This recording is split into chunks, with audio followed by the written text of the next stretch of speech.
Good afternoon, everybody. My name is Douglas Ayeko. I work with Springboard Capital Limited. What a better way to spend a lunch hour this Thursday afternoon than to sit, relax, and enjoy this sumptuous plate of knowledge that we have prepared for you. Karibuni sana. Now, in today's competitive business landscape, companies must set themselves apart from their competitors to win contracts. It's essential to understand how to develop and submit successful proposals that meet buyers' requirements, show value, and stand out from the competition. We will be getting insights on the key elements of a winning proposal, including how to comprehend the buyer's expectation and requirements, showcase your capabilities and experience, develop an effective value proposition, manage potential risks and challenges, create a clear and concise pricing strategy. Welcome on board, everyone. Now, at this juncture, I'd like to introduce our speaker of the day. Her name is Loice Ominde. Loice Ominde is a marketing and communication expert at Tender Soko Limited. She has a vast experience in PR and marketing. With over 2 years experience in marketing, she develops comprehensive communication, marketing, and media outreach strategies. These strategies include developing and implementing workable marketing strategies that have resulted in increased customer loyalty and product uptake. Now, over to you, Loice. Please give us your opening statement. Thank you so much, Douglas, for the warm welcome.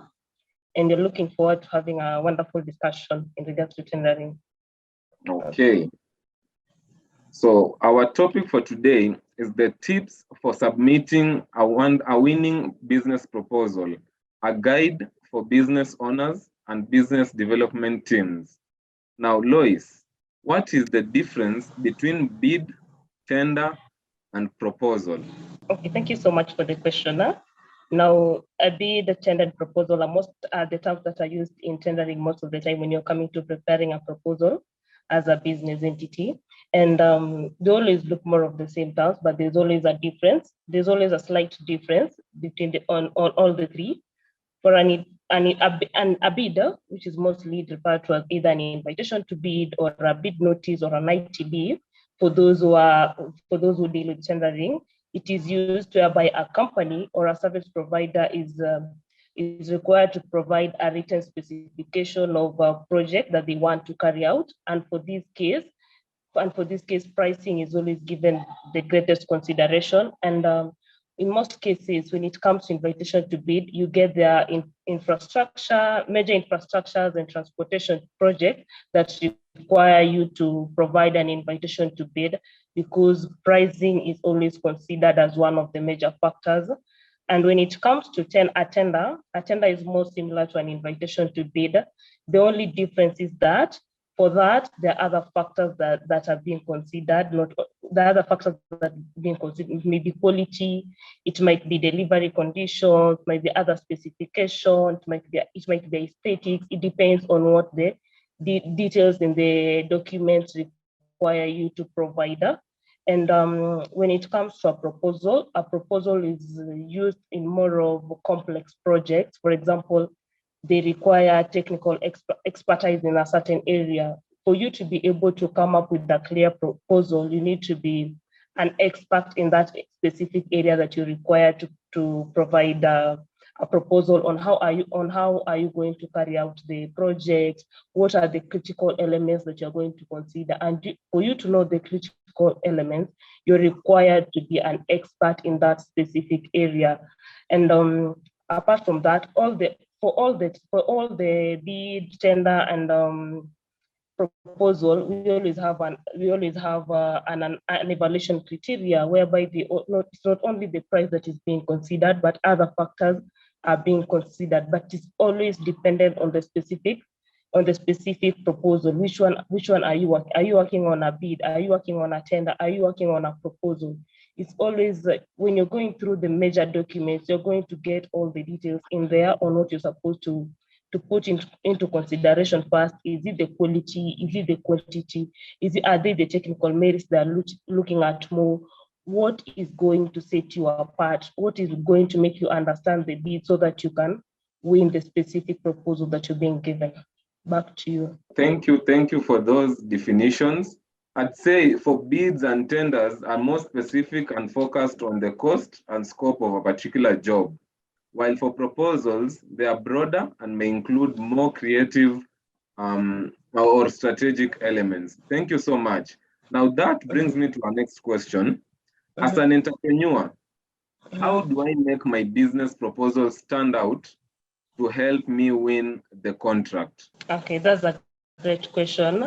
We understand that now when it comes for you to be able to win a proposal, you need to stand out from the audience, because this is more of a competition. And for a competition, you always have the first one and the last one. And maybe for this case, they're considering the person is going to submit the best bid. So it is always up to you as a company, as a team, to come up with a bid that is outstanding, that is going to make you be ahead of your competitors. And there are various factors that you're supposed to consider when you're trying to come up with a respective bid. First of all, you need to understand the requirements. And how are you going to understand the requirements?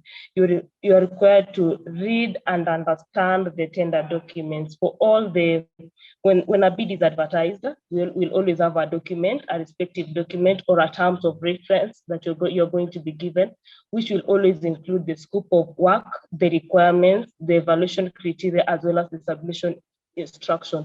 It's always up to you as a company to always go through the details, understand them, so that when you are trying to submit this bid, you've literally understood that you can either meet the requirements and the evaluation criteria that they are using. You are at par with it. You are not going to be left behind on that. Then apart from that, you need to plan and organize. How are you going to plan and organize well? First of all, you need to create a checklist, because you can get a tender document is always so long listed. They always give you the timeline in there. What are the tasks that are involved for you to complete this bid? What are the resources? Because in most cases, you're given maybe 1 to 21 days for you to fill a bid and be in a position to submit it. And in some cases, you can be given up to a month, so that you can put all your documents all together. So you submit well-detailed and full documents that you clearly understand. So it is always very important for you, as you're submitting the bid, put all these things in order that is required. Have a checklist. Go through the checklist. Check on your team. What are the capabilities of the team members you're having? Which team member, when you're having a team of maybe 5 people, each of them have different capabilities. Look at the team members. Maybe I'll give each team member a role that you believe they're suitable at, they can deliver. Apart from that, expertise. Now, when you're prepared, you're required to showcase your company's experience. What track record are you having? What expertise are you having in the specific area? Highlight the qualifications that you're having. If they require you to provide certification, bring forward the certification. Demonstrate your capabilities so well, so that you can convince the procuring entity or the people who have requested for the bid that you're in a position to complete the task at full and at the best of your knowledge. Apart from that, you need to be in a position to as well as provide a detailed solution. Okay, maybe they've given you, maybe they want these services. How are you going to provide these services to ensure that you're meeting the buyer's requirement? Apart from meeting the buyer's requirement, you're in a position to provide more value, because you're competing with others. And now you have to look at all the loopholes. Who are your competitors in the market, and how are you going to ensure that you're going to overpass them? Are you going to use diagrams? Are you going to use charts? Are you going to visualize your work, so that they can be in a position to understand, okay, this person is in a position to fulfill the task that is going to be awarded to them.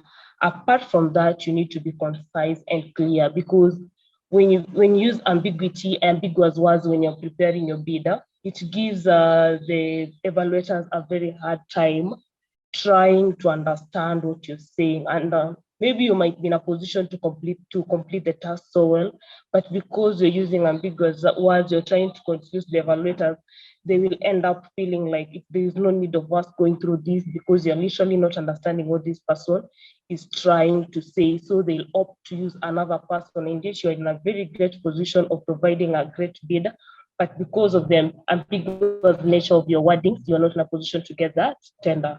Apart from that, you're required to be competitive. As you say, this is a competition. Like you're not the only one in the market offering that service. There are so many people offering that service. It's always important. You can as well as go back, check the company. What were the last people that were awarded the tender? And where were they awarded that tender? Because most of the time you can get the companies have listed whoever was given the tender before. Check what would make you outstanding from that. What will make you be outstanding? Break down your course, explain whatever you're offering in the best manner. Provide value, because at the end of the day, the most companies go to tendering because they feel that they want to get value at a relative cost, a cost that they can afford, because they always have to plan out for it. Thank you so much. Wow, that is awesome. So my take home for that is that there are 7 things that stand out for the same. 1 is to understand the customer, whoever you are engaging with. 2 is to be clear and concise. The language you are using, is it professional or is it just casual? 3 is to focus on the benefits. 4 is to provide evidence by use of data, statistics, and case studies to support your proposal. 4 is to differentiate yourself. How unique are you from the rest of the bidders? And there's also being professional, of course. You have to be professional for the same to happen and to follow up. And by following up, I don't mean you should be nagging. It means that you should be there to answer the questions and address any concerns raised by the client. Thank you so much, Loice. That makes me ask you another question. There are some business owners who have been failing to win bids.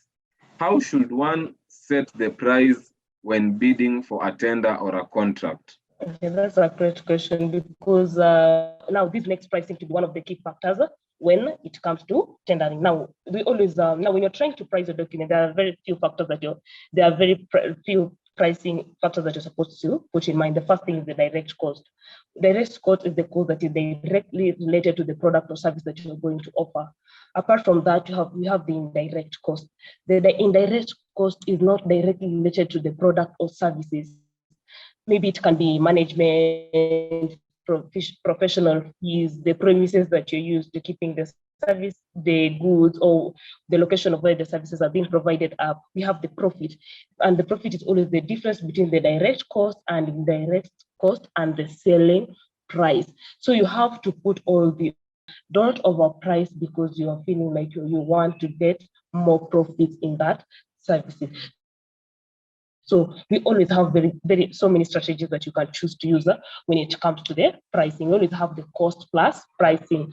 And for the cost plus pricing, you always take into account the direct cost and the indirect cost, and then you add your margin, or which can be maybe the percentage markup to get the selling price. Each and every company is having their own price strategy that is going to enable you get that tender. We always have the value. We always have the value-based pricing. So this whereby when a customer, you need to understand what margins can they get to. So when you understand that, now maybe you can opt to the value-based pricing. Pricing depending on what the customer is willing to pay.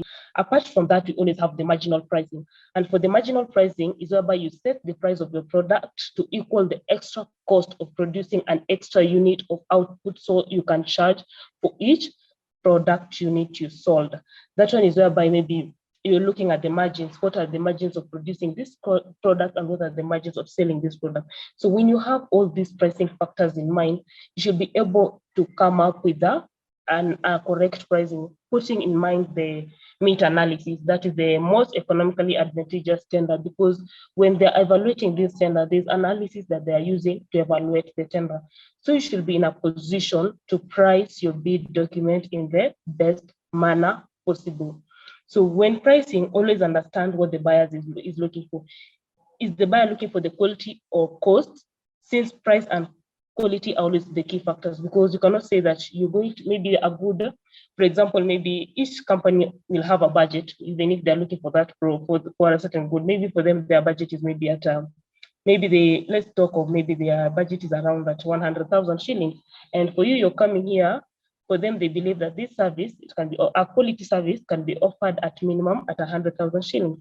Now, for you, you're coming here with a bid that is costing 10,000 shillings. It means that you've literally underquoted your bid, and chances of you getting that bid are very minimal. So you're required to literally do your research, understand, and understand what did the buyer want, and always remember, when you're pricing, you as a person, you have a team that is trying to price. Put all the factors in place. Don't leave out any factors. Don't say like, okay, I won't put on the indirect cost because I feel like let me just look at the direct cost. When you don't put the indirect cost, it means you as a company, you're working at a loss. So you need to ensure that you price your bid so well. Thank you so much. Back to you, Douglas. Wow. For me, the building of contingencies that stands out for me. By this, I mean setting your prices and be sure to build in contingencies that will unexpected expenses or delays. This will help to ensure that that you can still make a profit even if things go the way you don't want. Thank you so much for that. Thank you so much for the discussion. Now that makes me ask this: what are the potential What are the potential risks or challenges of the tendering process, and how can one avoid procurement pitfalls? Okay, thank you so much for that question. And we always say most of the risks are the reason why some people like get fear like trying out tendering, because they feel that they may be at a very high risk, or maybe the business is risky.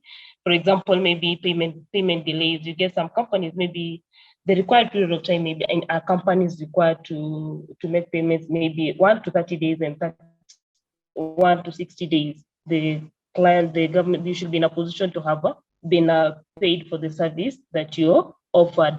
Now you get, maybe you go for over 6 months, 7 months. That's the same period, the same case that has been happening this week, whereby someone was complaining about the government not paying him his dues for working for the government for over millions. Now it has literally affected the individual to the point of like maybe feeling that he failed at some point trying to work with the government. So it's payment delay is one of the factors. And when you're trying for tendering, we always advise that you try research about the company. Definitely they've done tendering before.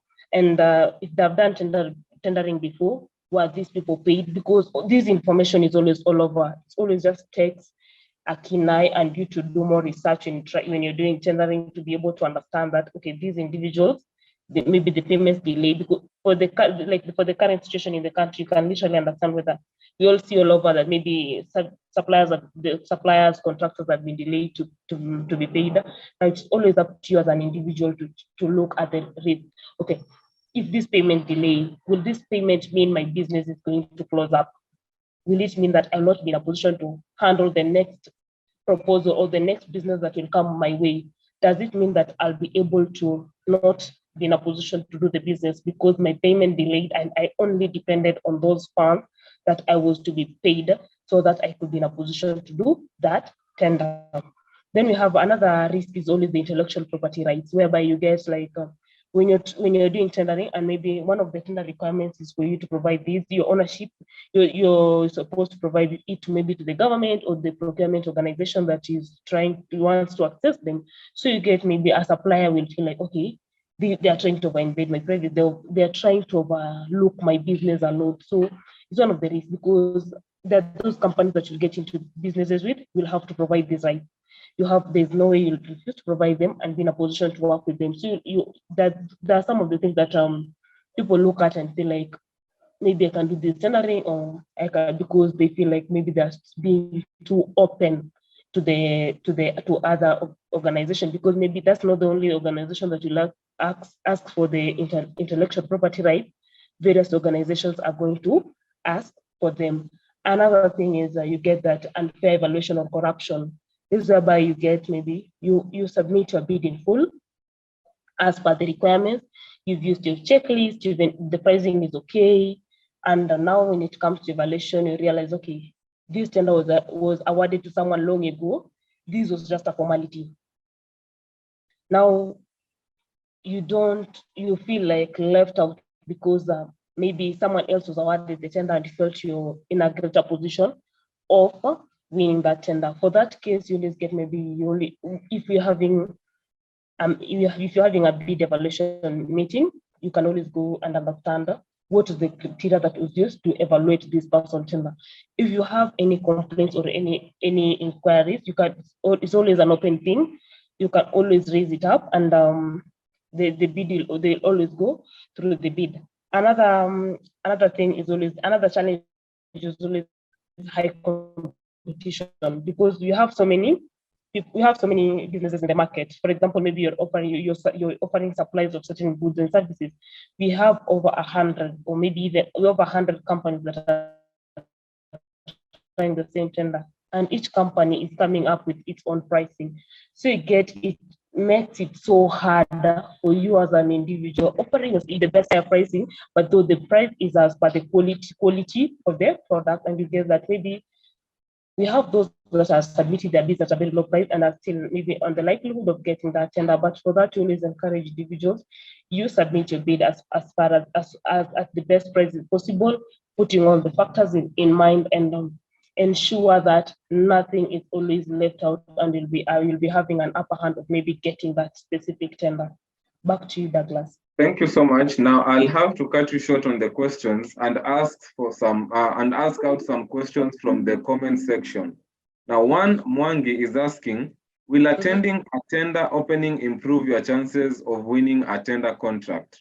Thank you so much for that question. Yes, it will, because when attending those conferences or those meetings, they always enable you to be in a position to understand what the business wants, to understand like what the business requires. Apart from that, if you're not in a position to win that tender, you're also going to be in a position of understanding what made this other party to win the tender. You're going to know your competitors in the market. You're going to know who are some people who have won the tenders. You're going to interact with various people, and these people are going to tell you, okay, I've ever won this tender, and this is how I went by it. Apart from that, you'll start familiarizing with people in various organizations. You'll be able to know, like, maybe we have this so and so is working with this organization, so and so is working with this organization. So you'll start the more you interact with these people, the more you build yourself up when it comes to learning, and with time you'll be reached to a point whereby you'll be in a position of knowing how to go by this, which is all very important. When you're having these pre-bid meetings, opening sessions, don't shy off. Go to them, listen to them, understand, discuss with other people, have time with the organization or the evaluators. Let's talk to them out, listen to what they want when you're submitting a bid. From there, you'll keep on improving. Apart from that, we always have sensitization programs that are always on all over. Always go to those sensitization programs. Apart from you, they're going to guide you what you're supposed to do. What does this company want? Because you understand each and every company always has its own requirements. So it is up to you as an individual or as a company to make effort to go that, because this is a learning process.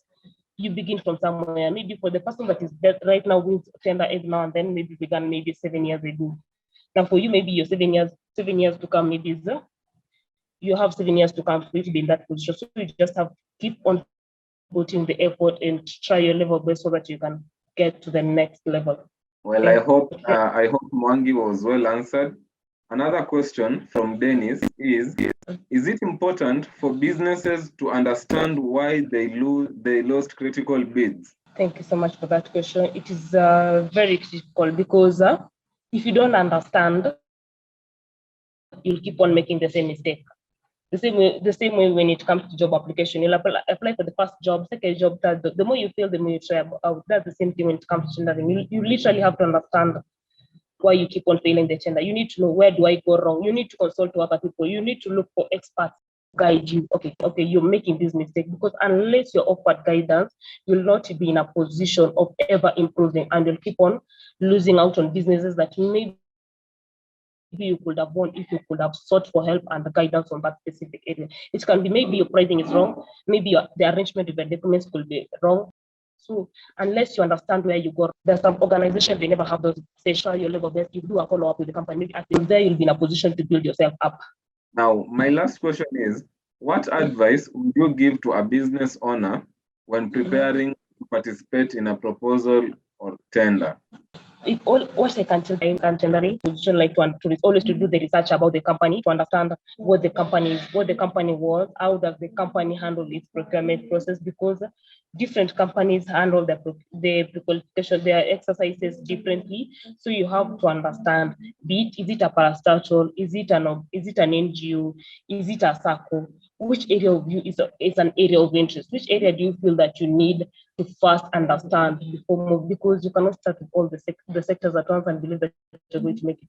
Pick a niche, which is the need that you're going. Which area are you going to now deal with private entities first as you grow, or are you going to deal with public? Or which organization are you? Which tender are you selecting? Choose a specific area. Are you going to work on maybe? Are you going to work maybe on? Don't say like today I'm going to do a tender in construction, tomorrow I'm going to do a tender in insurance, tomorrow I'm going to do a tender in select one area, concentrate on that area, be good at that area, then now you can start diversifying to other areas. But as you start out, being a good, select one niche, work on that niche. Don't say that you're going to try all the tenders and you're going to win, because it is never going to happen. Instead, you're going to be losing all the tenders and start now shouting, maybe all tenders are corrupt, maybe you're doing something wrong. Apart from that, always take your time, understand the evaluation criteria. It is always listed in the bid document. It might be long, but since you're interested in the tender, always be in a position to go through the bid, understand the bid, know what are the key requirements, what is this organization looking for, what is going to make you stand out. When you know that, you'll be in a position to develop a very compelling proposal, a proposal that will be above the competition, a proposal that will definitely give you the mark of you being the supplier or the contractor for a specified period of time. Apart from that, pricing and quality are always very key factors. Always put that in mind. Always know how you're going to price. Choose which pricing strategy you're going to use when you're trying to submit that bid. And lastly, ensure that you submit your bid on time. When they talk of maybe today 5 p.m., ensure you submit on time. Don't say I'll submit at 5:01. Submit maybe a day earlier so that you can, apart from that, proofread your work, go through your work, give someone else to go through it, ask someone to go through it, ask someone, where have I gone wrong? Is the document not right? If you're not in a position to do that, maybe you don't have the time of doing that, always look for a consultant or always consult the team, get a team that is going to help you so that you can be in a position to understand this bid as you grow. Thank you so much. Thank you. I think we would like to continue with this discussion on and on, but because of the interest of time, I would like us to end it there. But before we conclude the discussion, I'd like to give my takeaways. Now, one thing that stands out for me is that a bid and a tender are cost and scope of the particular job. Those are the main focus of a bid and tender. And for a proposal, those are the creative and strategic elements that stand out. Now, another thing for me is that for making a business proposal stand out, you need to focus on the customer. You need to understand you need to provide evidence. You need to be clear and concise. You need to differentiate yourself from the rest of the bidders. You need to make a follow-up, and you need to be professional. Another thing that stands out for me is that to avoid the procurement pitfalls, one has to be careful in evaluating the opportunities, understanding the evaluation criteria, protecting the intellectual property rights, and to be clear in the negotiation of the payment terms. Thank you so much, Loice, for your insightful discussion. Thank you so much for your plate of knowledge. I'd like you to tell us where you could be reached from. Your social media handles or your contact details. Okay, if you want to, thank you so much, Douglas, and thank you for this opportunity. Actually, it's been a very great interaction session, and tendering is broad and it requires a lot of time so that you can cover each and everything and answer all the questions when it comes to that. And now for Tender Soko, we offer tender advertisement services, e-procurement system, maybe when our suppliers, contractors, when they need any consultancy in regards to tendering, they can reach us out on our email, that is info@tendersoko.com, or contact us on 0720 375 992. That is our office number. Or you can either email us on you can either DM us on any of our social media handles, that is @Tender Soko across all the social media handles. Thank you so much. Okay, thank you so much. And please give us your closing remarks in regards to tendering and the whole process. Thank you so much. And I want to thank again the Springboard Capital team for thinking of having such a session when it comes to tendering, because tendering is a great thing, and it's one of the ways whereby businesses can make avenues for growth. It's one of the greatest avenues for business to grow, to move to the next level. Whether a small company, a medium enterprise, they can grow from there. And what I can tell the individuals is, despite the fact that you've not been getting a tender, you've never won that tender, don't give up. Just go back on the drawing board, look at your strategies. Where are you failing? Start working now. Look for expertise in those areas. Give it your all. Now, when you choose to do tender, don't do it like as a part-time job. It even calls for you to create a department specifically for that.